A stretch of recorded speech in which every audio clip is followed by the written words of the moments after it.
Во денешното издание на регионалните вести ќе гледате: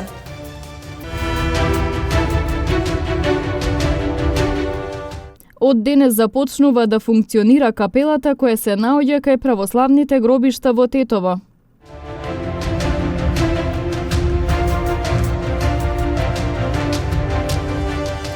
Резервни играчи и навивачи незадоволни од судиската одлука упаднале на теренот и се обиделе физички да се пресметаат со него и со делегатот.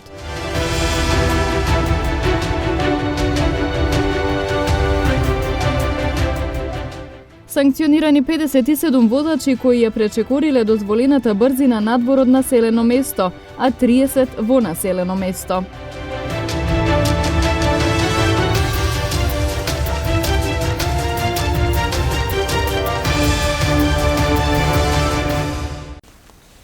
Од денес започнува да функционира капелата која се наоѓа кај православните гробишта во Тетово. На последната седница на Советот беше усвоен и ценовникот за користење на услугите на Оделението за православни гробишта при ЈКП Тетово. Објектот на капелата, односно мртовечницата за православните гробишта во Тетово, денес започнува да работи. Комплетирани се сите административни процедури и извршено е премување со потребниот инвентар, информира раководителот на Оделението за православни гробишта при ЈКП Тетово, Мирослав Симовски.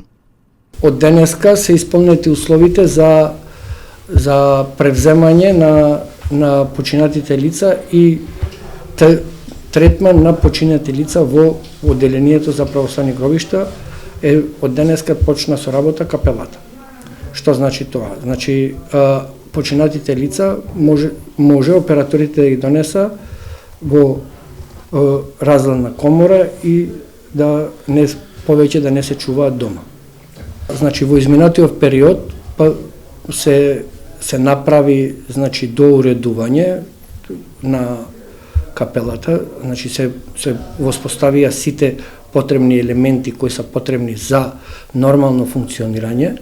Фрижидерот се оспособи, се направија рафтои специјални за чување на покојните лица, просторија за опремување, просторија за изложување на починатите капела и чекални. Минатиот месец на седница на Совет беше усвоена и одлука за утврдување на висината на надоместок на услугите што ги врши ЈКП Тетово, Оделение за православни гробишта. Капелата е новина во Тетово, па од сега православните верници можат да ја користат кога имаат смртен случај во семејството. При случај на смрт, прво треба да се констатира смрт, потоа се известува операторите кои се должни да ги донесат починатите лица во капела, во комора. Во меѓувреме граѓаните имаат право да ги опремат своите, тоест да ги спремат покојниците и се чуваат во разгладна комора. По православни верски треба да преноќи. Со тоа, 1 час пред опелото во црква, починатите лица ќе бидат изложени во капелата, во кој ќе може да се изрази сочувство воедно. Од тука се носи во црквата, во склоп на православните гробишта, се верскиот обред се извршува и потоа, ако има, значи, потреба да се носи во фалише, се носи во фалише, и ако е на православните гробишта тука се извршува завршува погребот. Објектот на капелата започна да се гради во октомври 2015 година, а се заврши во 2018, пошто неколку години не беше функционален поради пропусти и недостаток на опрема. Председателот на владата Димитар Ковачевски во одговор на новинарско прашање како ќе функционираат работните групи во Министерството за правда, каде што опозицијските партии одбија учество, рече дека уставните измени не треба да се заложник на еден човек, туку се обврска на сите пратеници.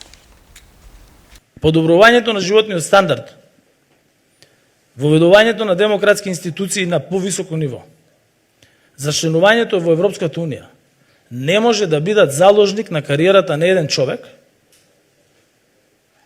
туку тие се обврска на сите пратеници во собранието да носат одлуки кои што ќе обезбедат европска иднина на сегашната и на идните генерации. Затоа, веќе мислам дека и денес ќе објави кои се членови веќе номинирани во комисијата за подготовка на амандманите во Министерството за правда. Потоа, откако ќе бидат направени амандманите, тие ќе бидат дадени на јавна расправа пред академската заедница, пред невладините организации, бизнис заедницата, медиумите, да се запознаат граѓаните и потоа ќе започне парламентарната процедура во собранието, каде што постои уставна комисија која предводи претседател на собрание и која што потоа оди низ процедурите кои што важат за било која уставна измена. И ова не се последни уставни измени. Ова не се последни,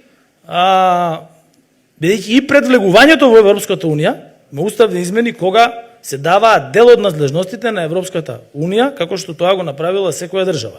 И ова не е последното двотретинско гласање на патот до Европската Унија. Пред нас имаме, врз основа на скрининг извештаите кои ќе ги добиеме, реформа на правосудството. За тоа треба 2/3.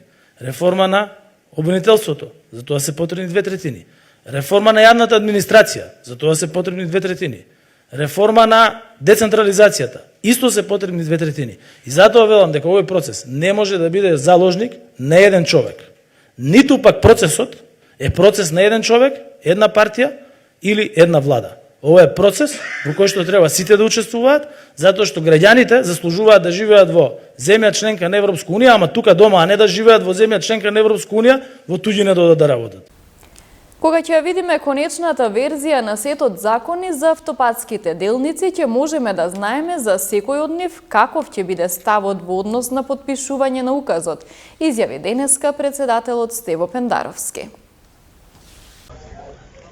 Треба да видиме денеска почнува процедурата по тие 9 закони, мислам дека се на се. Меѓутоа не можеме да знаеме од напред. Никој не може да знае во каква конечна верзија ќе бидат тие законски проекти, затоа што може да бидат изменети со амандмани. Што да ја почекаме дебатата, да ја видиме конечната содржина на тие закони. Мојот тим на правници и во кабинетот и надвор од него се веќе ангажирани во следење на дебатата и на тоа што ќе излезе како конечен продукт.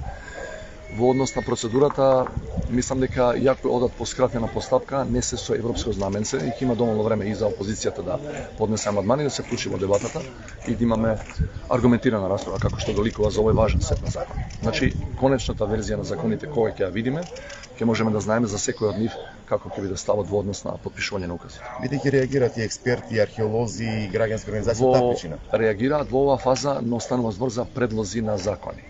Влегуваат во собранието. И опозицијата, и власт, може и од власта некој, владеачките партии да предложи амандмани. Битно е председателот го гледа на крајот конечниот закон, конечната верзија на законите и само од тоа зависи. А ако ги повредуваат правата на граѓаните, ако завлегуваат во правата на трети лица и така натаму, се разбира дека барем дел од тие закони нема да помине, но да ги видиме во конечна верзија. Резервни играчи и навивачи на фудбалски клуб од Челопек на второто полувреме од надпревар со клуб од Брвеница. Незадоволни од судиска одлука упаднале на теренот и се обиделе физички да се пресметаат со судијата и делегатот. Едно лице со закани одзело пари од казино во Тетово. Пронајдена марихуана кај 2 лица. Лишен од слобода 57-годишникот Тетовско Мерово поради предизвикување пожар. Во продолжение деталите. Вчера во СВР Тетово пријавено е дека во текот на второто полувреме од првенствениот фудбалски надпревар помеѓу екипите на Вардар од Брвеница и Беса од Челопек. Незадоволни од донесената судиска одлука, 40 на резервни играчи и навивачи на Беса влегле на теренот и се обиделе физички да се пресметаат со судиите и делегатот на надпреварот. Со интервенција на полициските службеници на СВР Тетово тие биле спречени во намерата, но продолжиле да се однесуваат агресивно и неспортски, пошто надпреварот е прекинат. Се преземаат мерки за расчистување на случајот и за санкционирање на инволвираните. Вчера во 14 часот во СВР Тетово пријавено е дека во казино на улица Иво Лола Рибар во Тетово едно лице со закани кон вработените одзело пари од касата. Според пријавеното, истото лице се обидало да одземе пари и во друго казино, но не успеало. Се расчистува и документира случајот. Полициски службеници на СВР Тетово вчера околу 17 часот лишиле од слобода 18-годишникот Република Косово и 47-годишникот Тетово, затоа што кај нив била пронајдена и одземена марихуана. Двајцата се задржани во полициската станица Тетово за расчистување и документирање на случајот и против нив ќе следуваат соодветни поднесоци. Вчера во 18 часот и 15 минути полициски службеници на СВР Тетово лишиле од слобода 44 годишен тетовец поради сомнение дека од улица Борис Кидрич во Тетово со неговото возило донел малолетник во полициската станица Тетово против негова волја. Подоцна во 21 часот и 15 минути 44 годишникот пријавил дека околу 17 часот и 35 минути малолетникот физички го нападнал неговиот малолетен син, кој бил со друго малолетно лице и им ги оштетил телефоните. Се преземаат мерки за расчистување и документирање на случајот. Вчера вечер околу 21 часот и 20 минути полициски службеници на СВР Тетово лишиле од слобода 57 годишникот Тетовско Мерово, кој бил пријавен од жители на ова село дека претходно предизвикал пожар во куќата во која престојувал сам и блиската плевна, а се обидал според пријавеното да предизвика пожар во уште една куќа сопственост на негов близок роднина. Тој е задржан во полициската станица Тетово. Денеска ќе се изврши увид и ќе се расчистува и документира случајот. Од секторот за внатрешни работи Тетово информираат дека вчера на Тетовско-гостиварското подрачје била спроведена уште една во низата акцијски контроли за брзина со која се движат возилата во и надвор од населено место. Секторот за внатрешни работи Тетово продолжи со акцијски контроли за брзина со која се движат возилата на патиштата и по градските улици во Тетово и Гостивар. Вчера од 14 до 20 часот спроведена е уште една контрола во која биле откриени и санкционирани 57 возачи, 35 во Тетовско и 22 во Гостиварско, кои ја пречекориле дозволената брзина надвор од населено место, од кои двајца за над 70 км на час, 8 возачи кои пречекорила до 70 км на час и така натаму. Покрај ова санкционирани биле и 30 возачи кои ја пречекорила пропишаната брзина во населено место. На сите прекршители изготвени им се предвидени поднесоци, тие ќе се соочат со парични глоби, а некои од нив и со времено одземање на возачките дозволи од 3 месеци до 1 година. Секторот за внатрешни работи Тетово повторно апелира до возачите да ја прилагодат брзината според условите на патот и целосно да ги почитуваат постојните сообраќајни знаци, правила и прописи кои се однесуваат на ограничување на брзината, посебно на автопатот Гостивар Тетово Скопје, затоа што неприлагодената брзина и годинава е причина број 1 за најголемиот број од сообраќајните несреќи пред се на Тетовскиот дел од автопатот и на неколку од пофреквентните улици во централното подрачје на Тетово.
Ви благодарам на вниманието со кое не следевте. Пријатно!